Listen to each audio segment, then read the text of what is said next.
Good evening and welcome to Normal Island Live. My name is Curtis Daly and I will be your host this evening. And yes, I am wearing a blue shirt today. Not the white, it's in the wash. Sue me. Anyway, I'm joined by the brilliant Matt Zarb-Cousin. Matt, thank you so much for coming on the show. Thanks for having me. How are you doing? Yeah, very well. So it's a pleasure to have you on, but we will get on to our first story. A new poll has come out with a really big drop in support for Labour among the Bangladeshi community. As you can see, an almost 30% swing from Labour to the Green Party. Now, if you haven't seen it or are wondering why this has happened, this is a clip of Keir Starmer talking about sending people back to Bangladesh. Done it before. I know how it's done. I think it can be done again, and that way we can stop people coming here in the first place. On the question of returns, because you raised that, which is very important, the number of people being returned to where they came from has dropped off by 44% under this government. So on the first few days in government, I'll tell you what I'll do. I'll put the staff back in the returns unit. I'll make sure that we've got planes going off, not to Rwanda, because that's an expensive gimmick. They will go back to the countries where people come from. That's what used to happen. Where are they? I mean, it's so hard to do. Well, at the moment, people coming from countries like Bangladesh are not being removed because they're not being processed. Now, we also have another clip. This is from John Ashworth, and he's referencing Bangladesh and India. Whereas we're saying that rather than sending flights to Rwanda, we're going to be sending flights to all the countries that these people came from by sending people back. Well, most asylum seekers, according to official figures, come from Afghanistan and Iran. You're not suggesting to voters that you'll get a returns agreement with the Taliban and with the Iranian regime. But we're talking about people like, we've got people coming from Albania, from India, from Bangladesh. But you just literally ignored the two countries where most asylum seekers come from. Yeah, you're not going to get a returns agreement. A big proportion is India, Bangladesh, Albania. And you're still ignoring Afghanistan and Iran. Are you saying you're going to get returns agreements with those two countries? Well, you look at each one on its merits, obviously. The answer's no. But at the moment, I thought you were an honest politician. I am an honest politician, so I'm giving you an answer. Are you saying you're going to get a returns agreement with the Taliban? We can get returns agreement. Well, that's a different set. The Taliban and Afghanistan is a different setup. Correct. And I'm asking you, are you going to get a returns agreement? And I'm giving you practical examples of where we believe we can deal with these problems. Because at the moment, people coming here from the Indian subcontinent, do not get returned. They get put up in hotels and they can stay in these hotels for the rest of their lives. That's the Tory policy.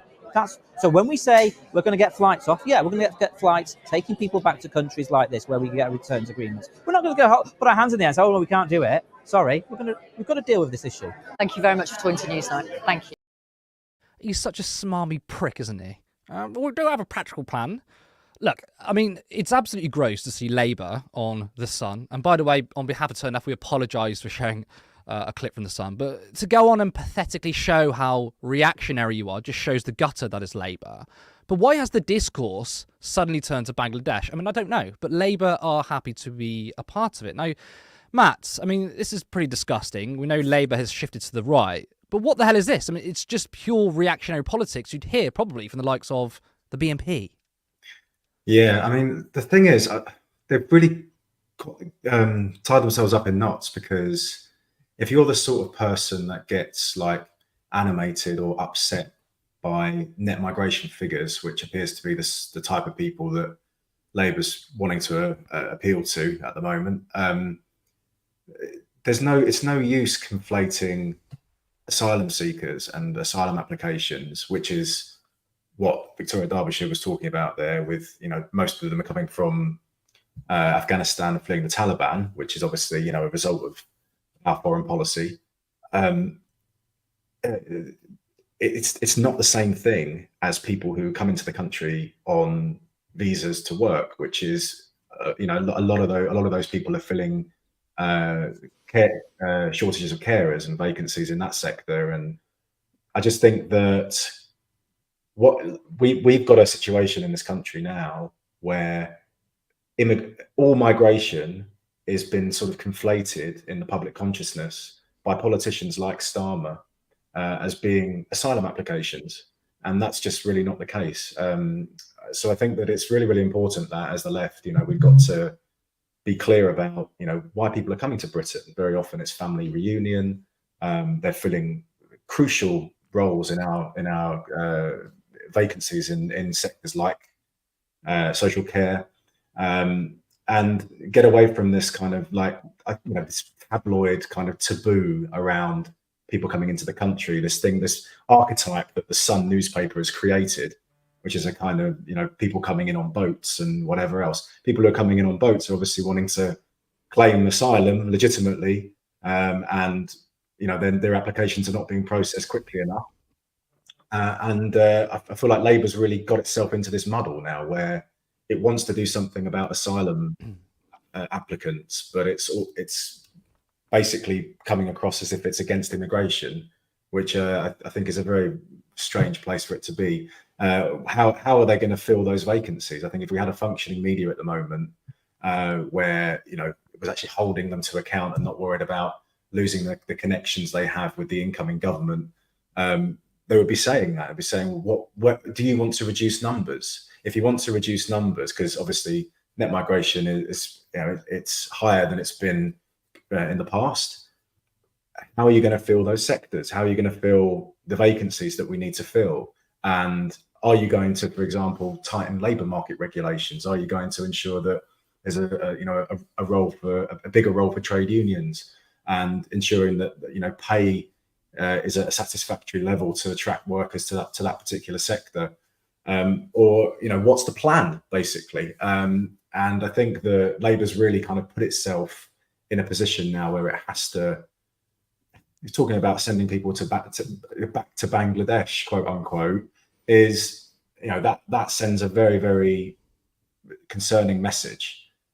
People from Bangladesh are not trying to claim asylum. They're coming to Britain to work, and our economy needs people. Obviously, the human stuff aside, the economy needs people, needs workers.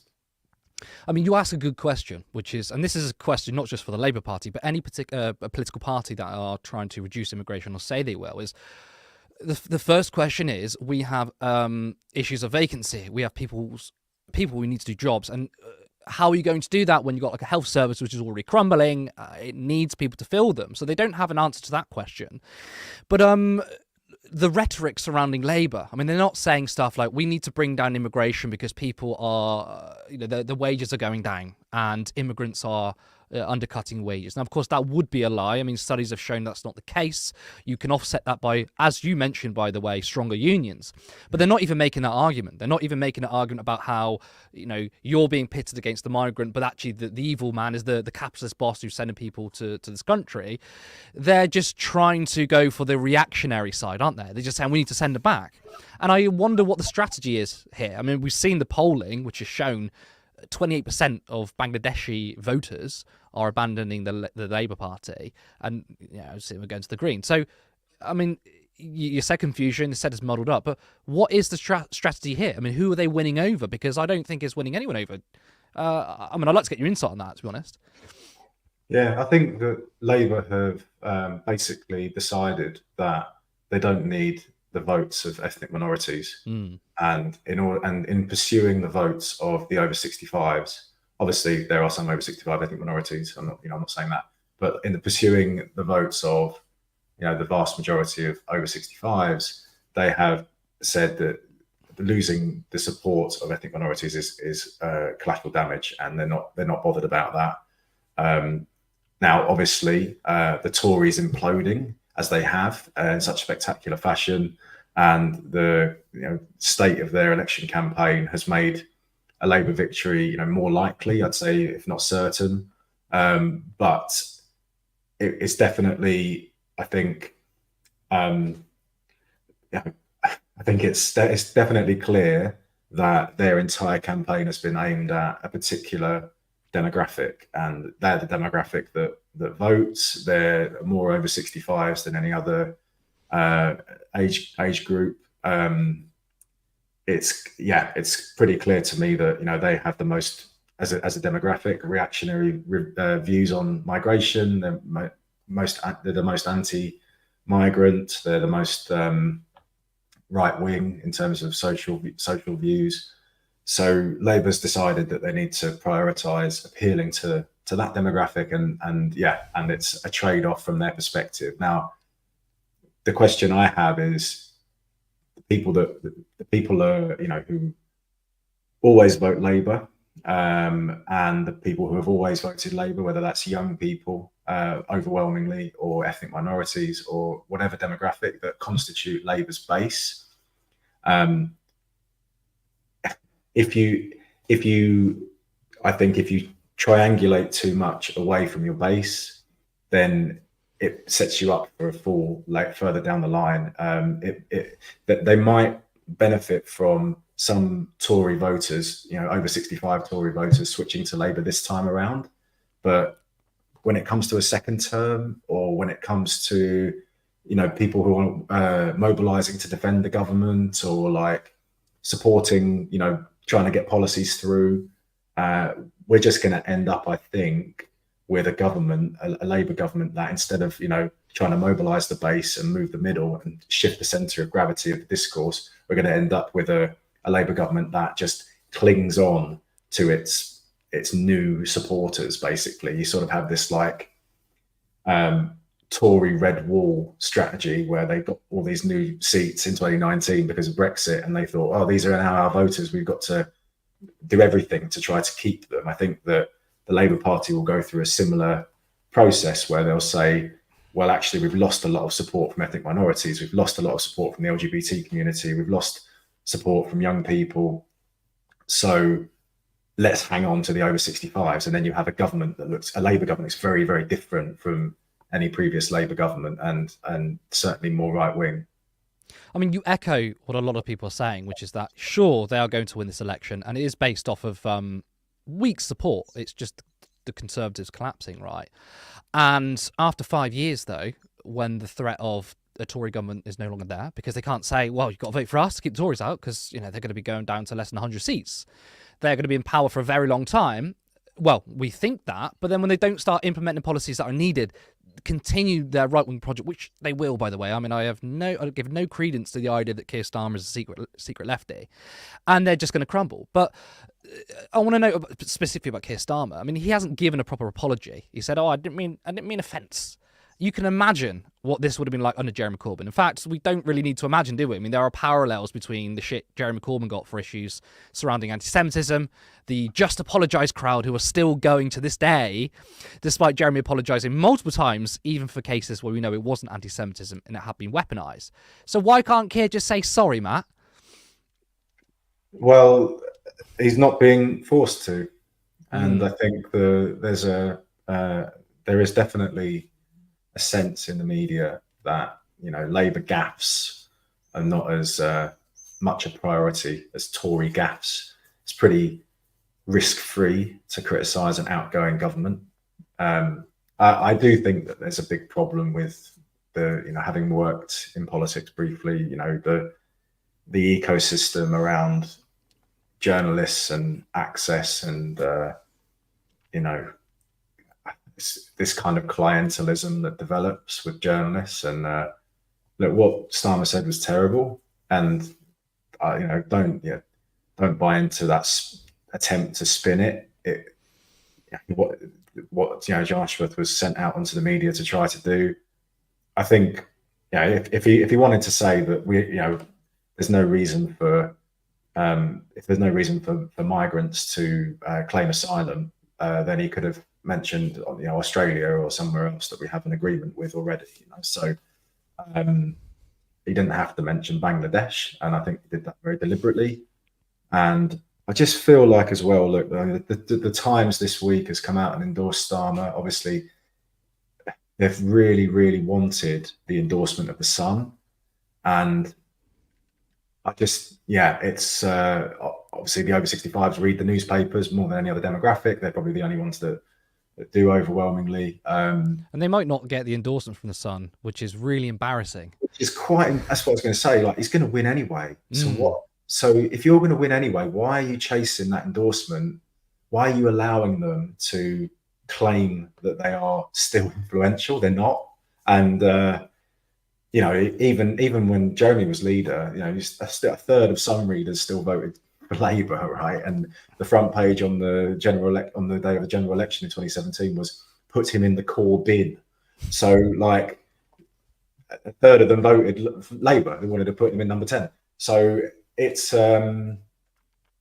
not influential, and I think any political project that wants to have some degree of longevity has to be the protagonist in like shifting our discourse away from this kind of tabloid, right-wing tabloid control in a way. Like I think we've got to try to set the agenda as the left. I mean, I'm not saying that the Labour Party is anywhere near the left at the moment, but we've absolutely got, if we're going to try and push things forward as a country and address some of these issues that we're facing and the crises that are on the horizon, we've got to set the agenda. We've got to be in a position where we're controlling the discourse, and we did it with Corbyn as leader. We were, controlling the discourse. We're propositional. We're not being sort of led by this sort of agenda that the right wing press has. And if you are led by that, and Tony Blair was guilty of that as well, obviously being completely led by that, chasing their approval and their support. And obviously that was at a time when newspapers were more widely read and more influential, arguably, than today. Then you just end up, you can never do enough to satisfy them. You're always, doing things that are going to annoy your base, and are not going to get the approval of the people that you want the approval of. And that's obviously that was the story of the Blair administration, right? It was losing lifelong Labour voters over a period of 13 years, including when Gordon Brown had taken over. I mean, you're absolutely right. If you think about the Corbyn period set the agenda, it set the discourse, and compare it to today, Keir Starmer is just chasing what the media says. So I completely agree with that. But we will move on to our next story, and the irony here is actually just too much to handle. Keir Starmer says he can beat the far right. Now, given the first story we just covered, I mean, I think his strategy of beating the far right is to adopt some of their rhetoric. But this is what he said. Keir Starmer has said a new Labour government would have to starve off a rise of the populist right by urgently restoring faith in British politics through deeds, not words, and making a material difference to people's lives.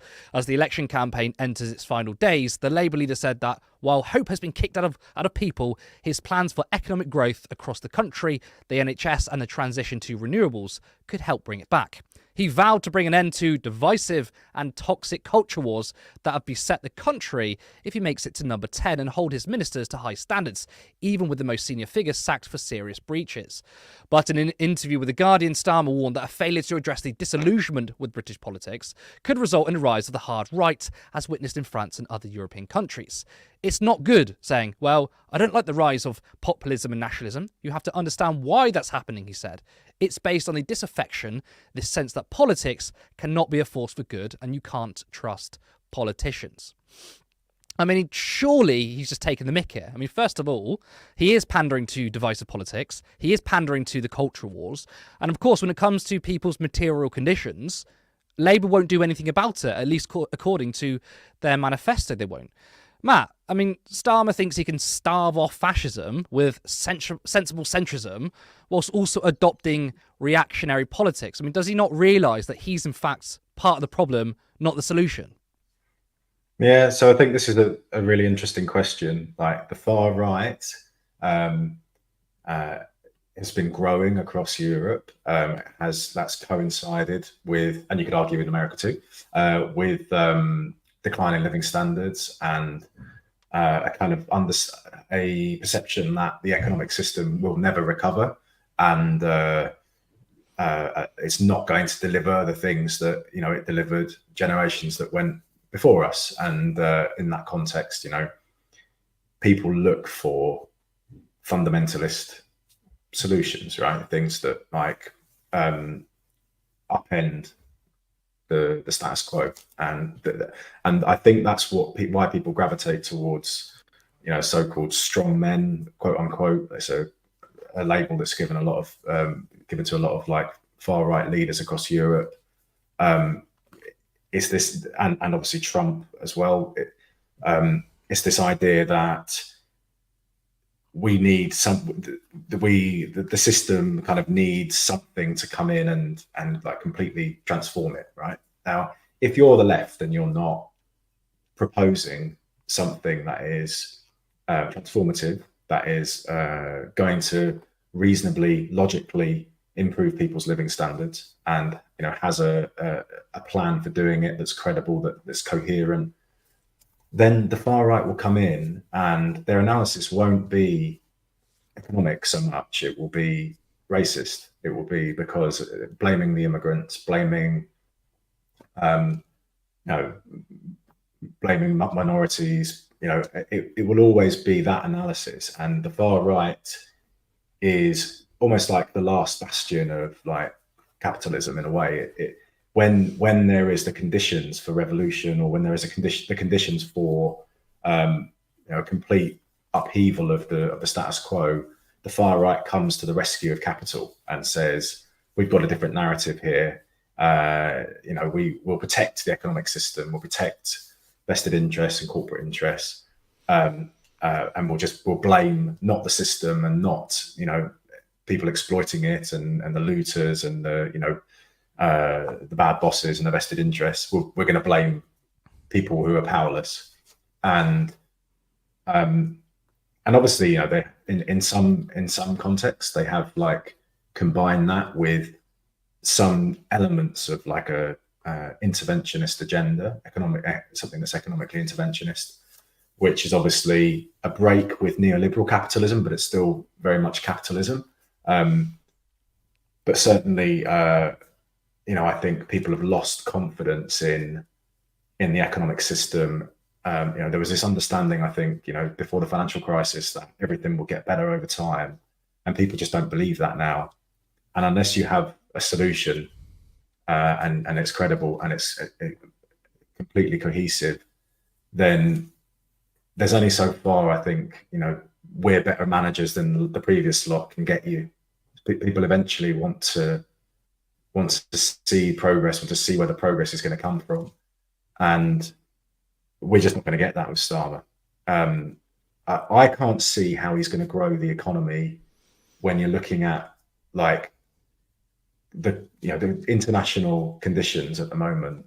It's the global conditions are just not there. Well, I mean, he has no growth plan. They did have a growth plan, which is the 28 billion pledge, the Green Prosperity Plan, because that was like a state-led investment thing, wasn't it? And now they're saying, oh, well, planning regulations could change in the market. It's just for Labour back to the market, isn't it? Yeah, exactly. And all the investment's going to be private. Like, it's going to come from the private sector, which will store up problems for the future. I mean, unless he wants to renegotiate the Brexit deal, and unless we want to go back into the single market or something, which I think I wouldn't rule out, by the way, just because I think by year 2 or year 3, if there's not growth, they're going to start thinking about it. They're going to think, well, let's get closer to Europe, because I can't see where it's going to come from. They're not going to tax the rich. They're not going to like to reinvest that money. Public services need £20 billion just to stand still. And no one in this election has said where that's coming from. And that's another failure of the media in this election. There's a £20 billion black hole. So that needs to be filled either by increasing taxes or by cutting 20 billion from departmental budgets. It's huge money. So I think that, I think it's the growth has got to come from somewhere, and it's got to come from investment. And if they want to stimulate private sector growth somehow, that's going to come at a cost further down the line. Private sector investment. I see private sector growth will, hopefully that happens. Hopefully private sector growth occurs, but if they want to stimulate that through sort of PFI and private finance initiative and like public-private partnerships and all that kind of stuff, as I say, that will come at a cost further down the line. I mean, he said that analysis, though, the correct analysis, which is, I'm not going to go into divisive culture wars. I'm going to talk about material conditions. That is pretty much what the left says. But what he's saying is completely different to how he's actually behaving as leader. In fact, I would say, helped dispose the last leader, which wanted to talk about material conditions. Now, I loved your line about the far right or fascism being the last bastion of capitalism. Now, I also love in that snippet, he says that Hope has been kicked out, as if he also wasn't part of that. I mean, young people have checked out this election. This would be probably one of the lowest turnouts we've had for a while. And he literally said, we can't have it all. If there's anyone who sucked hope out of politics, it's him. So, Matt, I want to ask you, contrary to what Starmer believes, do you think that right-wing populism or fascism, let's call it for what it is actually more likely under Keir Starmer as PM rather than less? I think it's more likely. I think that it's going to fuel reform, and this is why I think it's really important that Democratic Socialists join the Greens, because the Greens can be our Podemos. They can be that vehicle for transformative change, but socialism rather than fascism. And I think the problem with it's going to be exactly the same as what happened with Macron. So you had a lot of when Macron won, a lot of centrists crowing about the return of Blairism and the third way and all that sort of stuff. And so some of us said at the time, this will just fuel the far right, because he will not do anything to address the underlying conditions that have led to the popularity of Le Pen. It will not do anything really in that time. If anything, it's going to get worse. And when it gets worse, the far right will be the beneficiaries. Well, look what's happened now. You can't beat the far right at one election, do nothing, keep everything as it is, and then expect them to not come back and win. That's the lesson of France. And this is the problem we're going to have in Britain, is that we're going to get, Starmer will see a victory as a complete validation of his politics and his approach, and will stick to it rigidly and try to protect the over 65s who are most likely to go to reform. So as a result of that, he will acquiesce on social issues. Absolutely, he'll inflame. I think he will inflame the culture war, and I think that he will be very, very reluctant to do anything transformative with the economy. And as a result of that, reform will be the beneficiaries. They will have the narrative as to why things aren't getting better.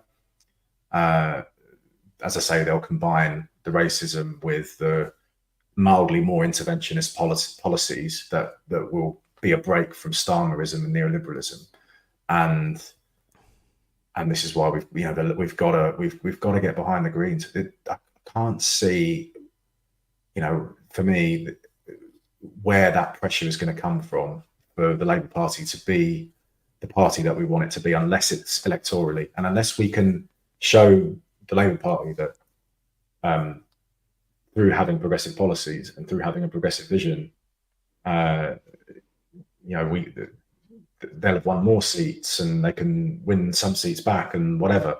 Unless there's an electoral reason why they have to shift left, they won't do it. Obviously, we want proportional representation. I think actually they have no mandates. Given the size of their majority, they're going to have no mandate for it. And I think you're also bang on about that. There's this sort of European-style far-right politics, which is slightly more interventionist in terms of their economic policy, which is going to be used as a stick to beat Starmer with. I mean, Nigel Farage is even talking about scrapping the 2-child benefit cap.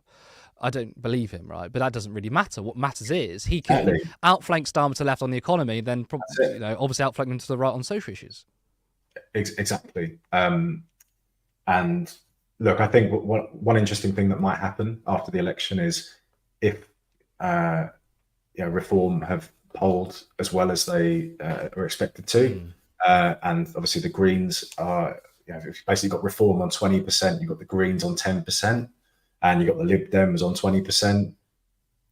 You start to think, well, actually, there's a big consensus here building among all of the parties that we need to change the voting system. And reform are very, very influential on the discourse. I can imagine, if they get behind the campaign for PR, I think there could be something there, and they're not going away.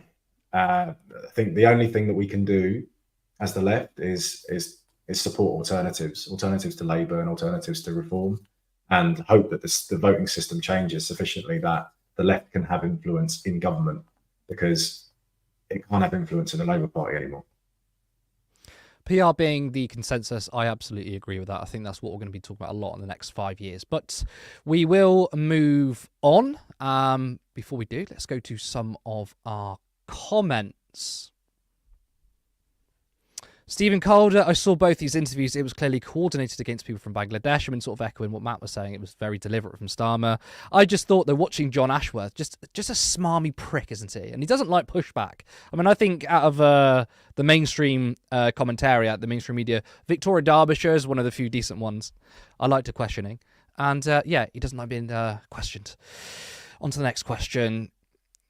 Shelley or Shellhage? I'm going to say Shelley. Labour's still chasing the right-wing votes from Tories and Reform and losing more and more of its base. That's exactly what's happening. It's not quite happened now, because I think a lot of people on the so-called more progressive side are so desperate to see the back of the Tories. They are clinging to Labour. But as me and Matt were discussing, over the next 5 years, if we don't see a change in tack from Keir Starmer and the Labour Party, and they continue this essentially right-wing drift, then the base will disappear, and it is going to pave the way for Nigel Farage.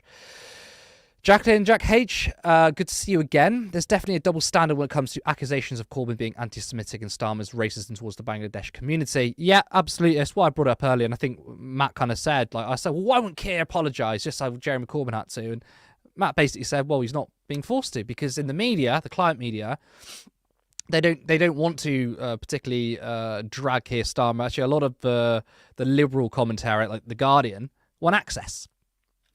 Let's go to another comment. Flowsnake, the centre-right neolibs play along with far-right talking points, do nothing for the ordinary people, and try not to scare the horses. Big biz.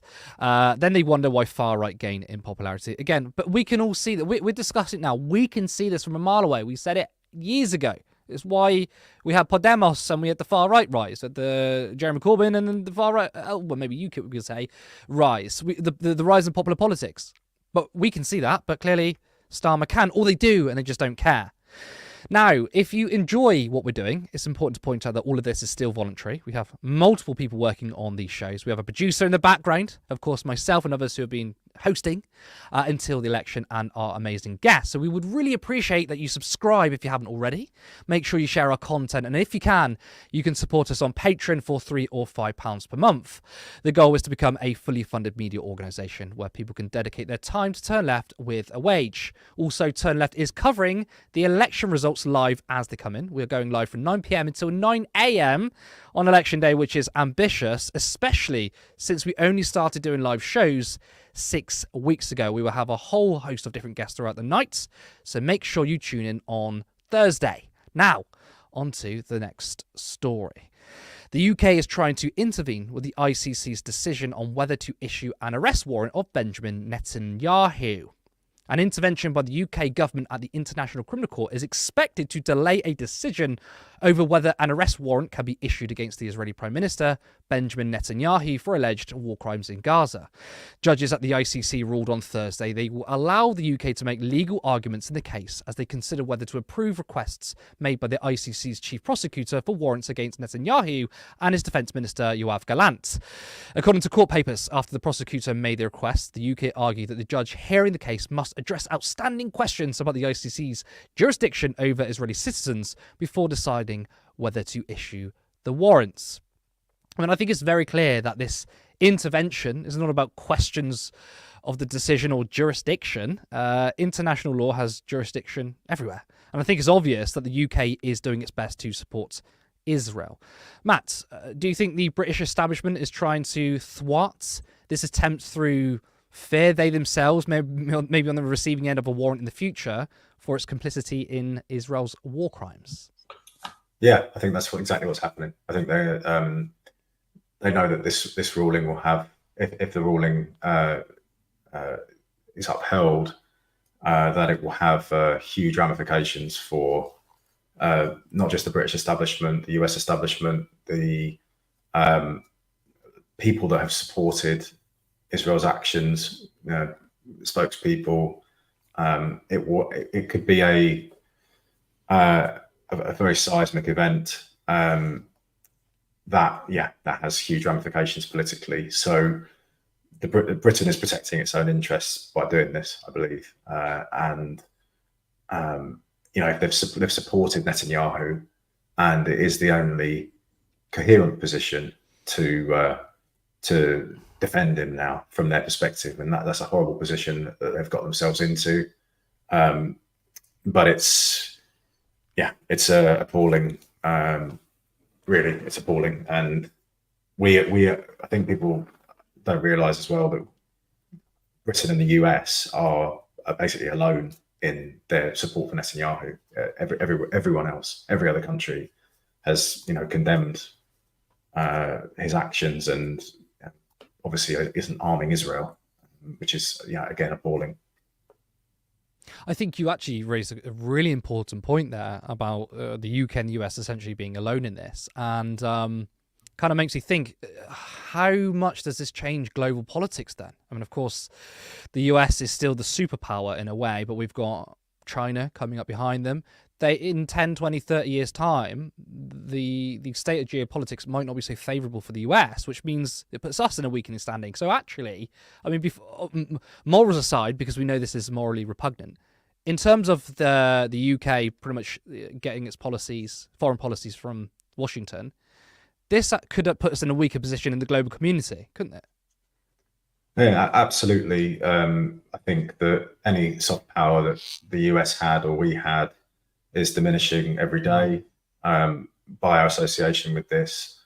And I think that when the proverbial dust settles and the inquest takes place and everyone can see what's actually happened,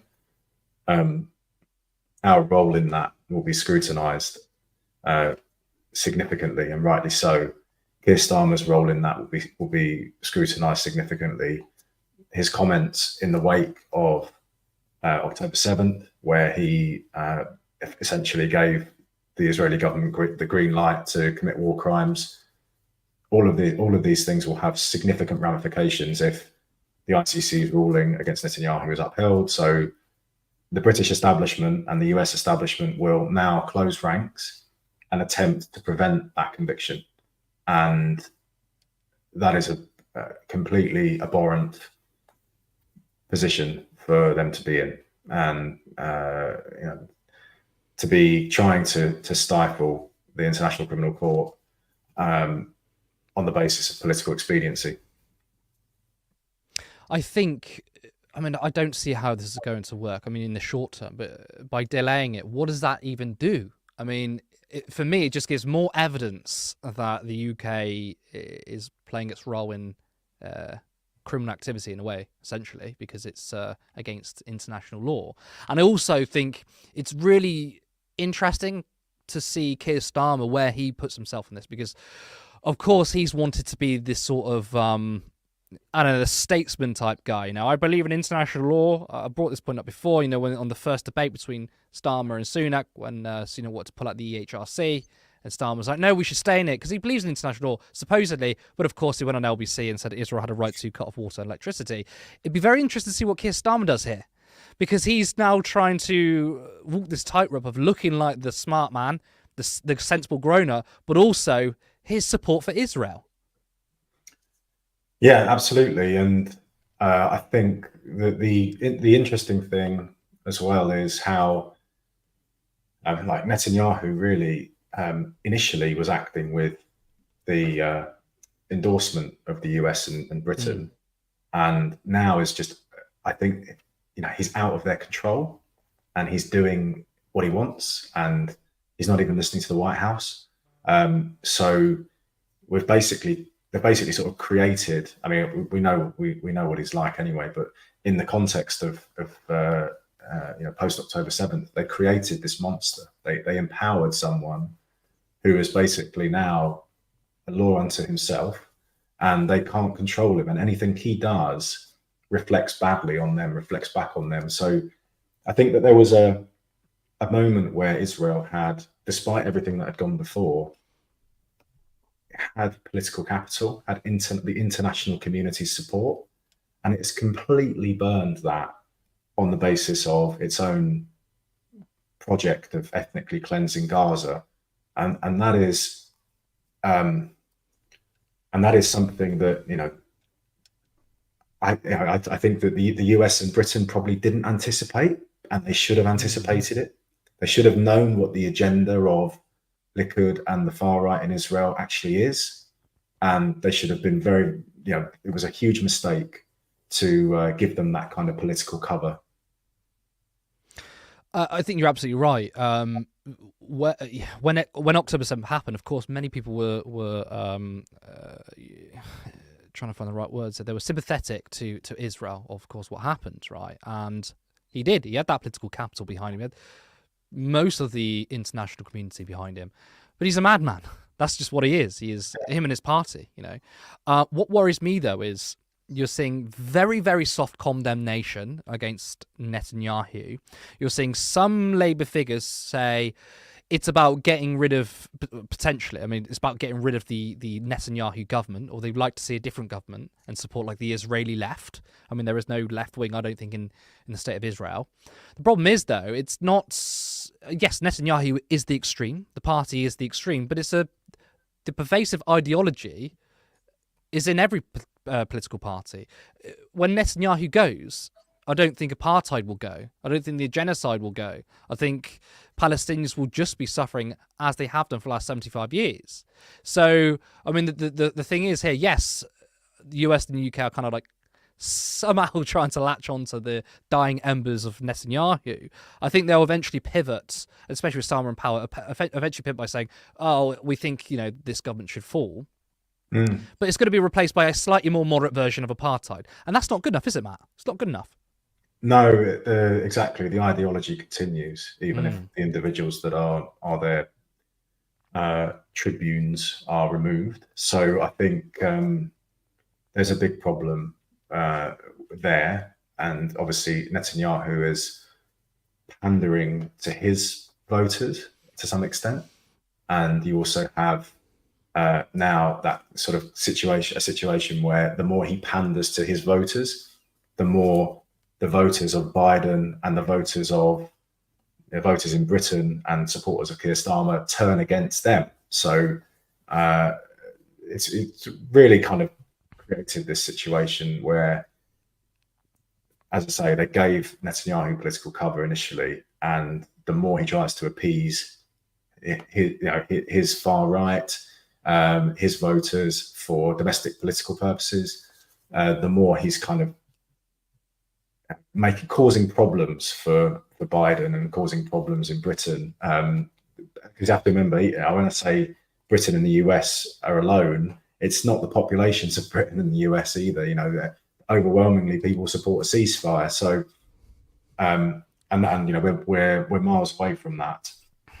So I don't know how how this is going to end. I don't know. I think the logical conclusion of this is there's no Gaza, and I think unless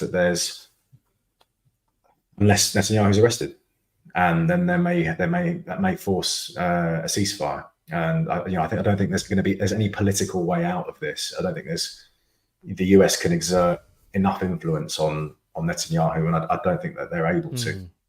I mean, do you think if Biden and Keir Starmer, Prime Minister, backed the arrest warrant, that would happen? Yeah. Or do you think you think that would happen? Yeah. Absolutely. Yeah. Well, sorry. Go ahead. Sorry. No, so that should be the demand of the incoming government, is that they back the arrest warrant to bring about a ceasefire. Definitely. I agree. Now we will move on to the final story of the night. There has been a dramatic increase in the number of independents standing in this election. Looking at the data provided by Turn Left's own Lewis Aaron, we can see there are 224 independents that stood, winning a total of 206,000 votes in the 2019 election. But this time, there are 459 independents, including high-profile candidates such as Jeremy Corbyn, Faiza Shaheen and Liane Mohammed.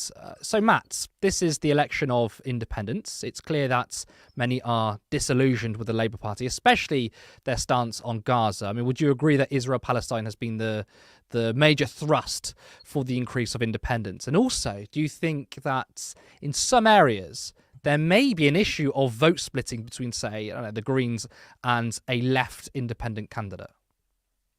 Yeah, I mean, I would have liked to have seen more cooperation, with in that regard. I would have liked Jeremy to stand as a Green. I know that the Greens aren't campaigning in Islington North, but I still had liked there to be some kind of formal arrangement which would have stopped that. Look, I mean, so in Chingford and Woodford Green, if you look at the MRP polls, Faiza Shaheen is basically taking enough votes away from she's second, right? So she can win if Labour voters vote for her instead. They want to remove IDS, but it's obviously taking a lot of votes away from Labour, which is a good thing. And I think that what the Labour Party needs to understand is that if they want to treat the left as they have and abandon core aspects of their agenda and be apologists for genocide, then there are electoral consequences that the left will stand against them and they will lose those seats. And people say, are you letting the Tories in? Labour are going to win by miles. And I think it's important that a message is sent to the party that there are consequences for this. And I think that message is starting to get through to them. Even now. And what I'm really interested in is, obviously Labour's a way ahead in the polls, but the extent to which the voters actually turn out on the day, and whether that the polls are actually reflect the true vote share. I personally can't see it. I can't see there's not going to be the mass mobilisation efforts that there was in 2019. I think that if Labour does win a big majority, it will be on a much, much lower share of the vote. I think it could be sort of 35 or under. I mean, what would that say?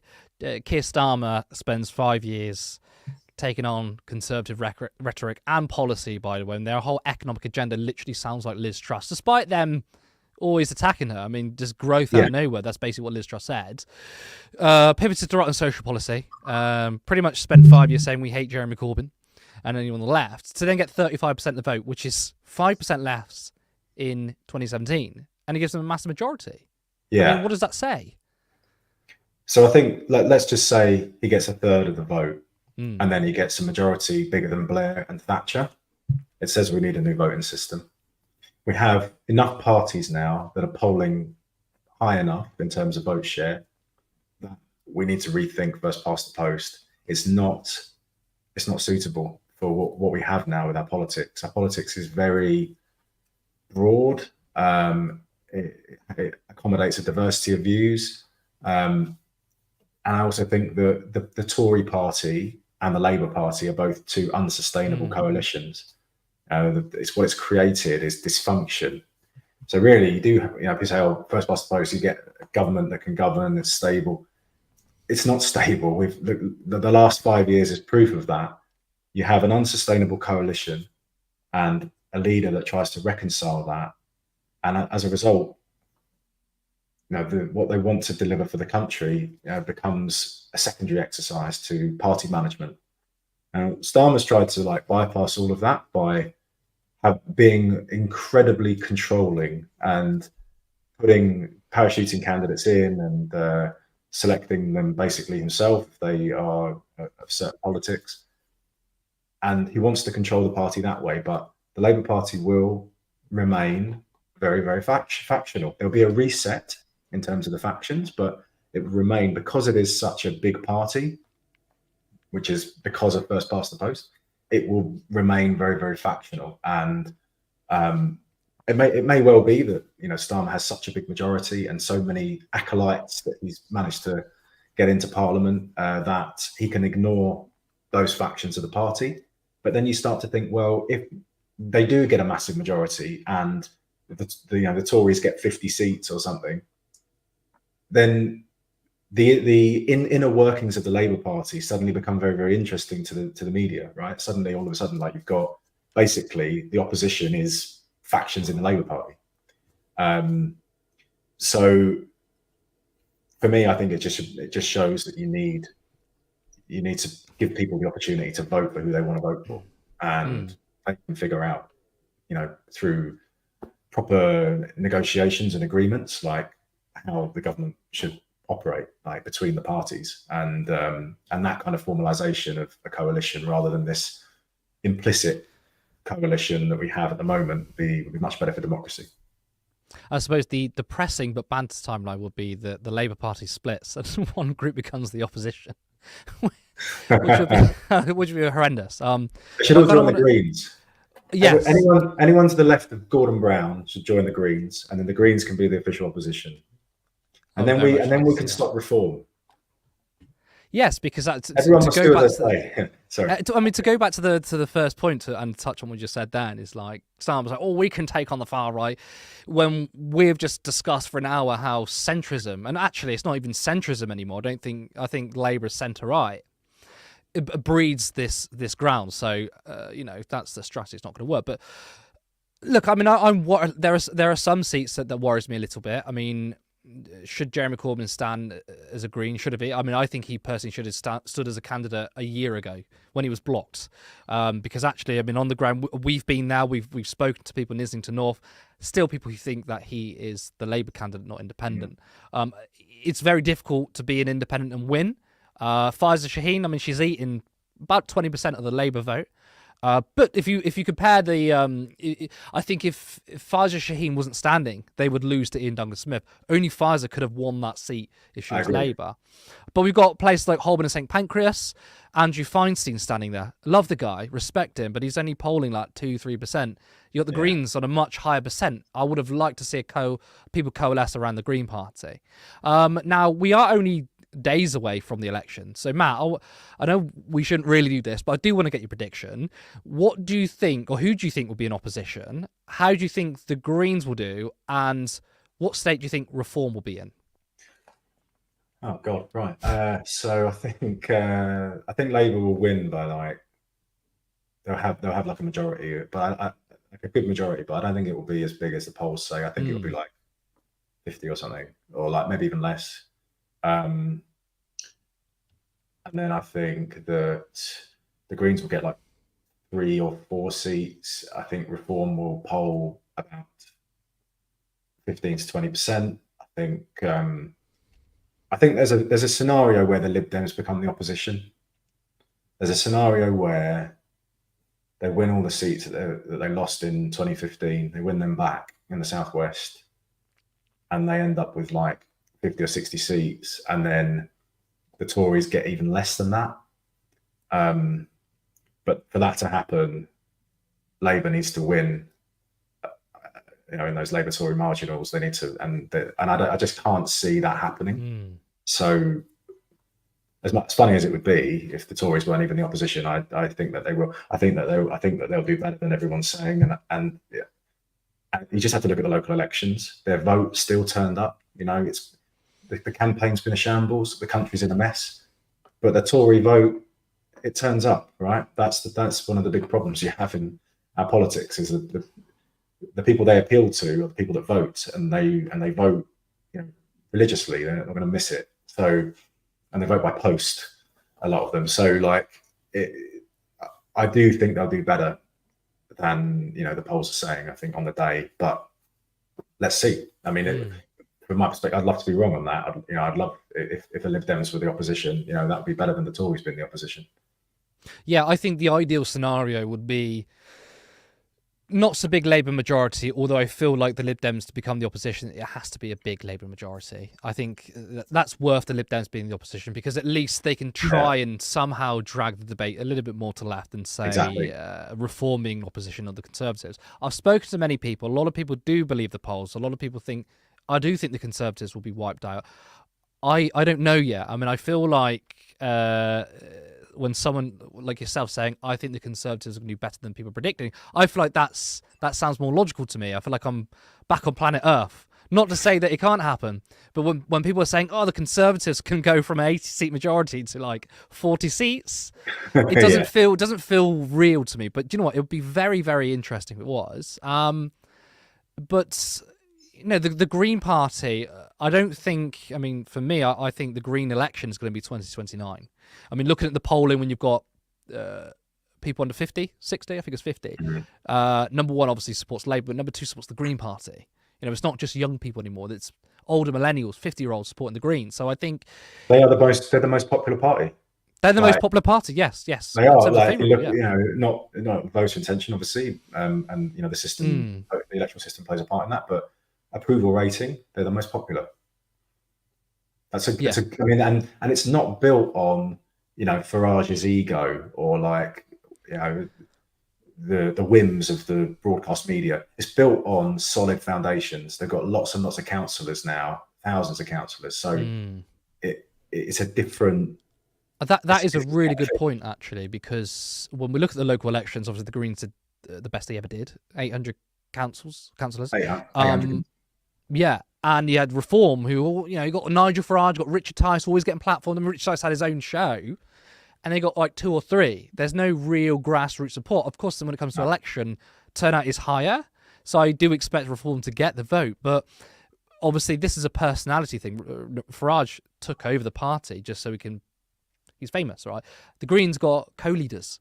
Not many people who know who Adrian Ramsey is, but when he was on Question Time the other day, people liked what he said because it was rooted in policy and principles, and it's absolutely more of a grassroots effort, which is more sustainable. Which is partly why I think in 2029 or 2030, whatever the next election is after this one, the Greens are going to do far better. Now we do have some more comments I would like to go to. I wonder if there's any predictions from people actually.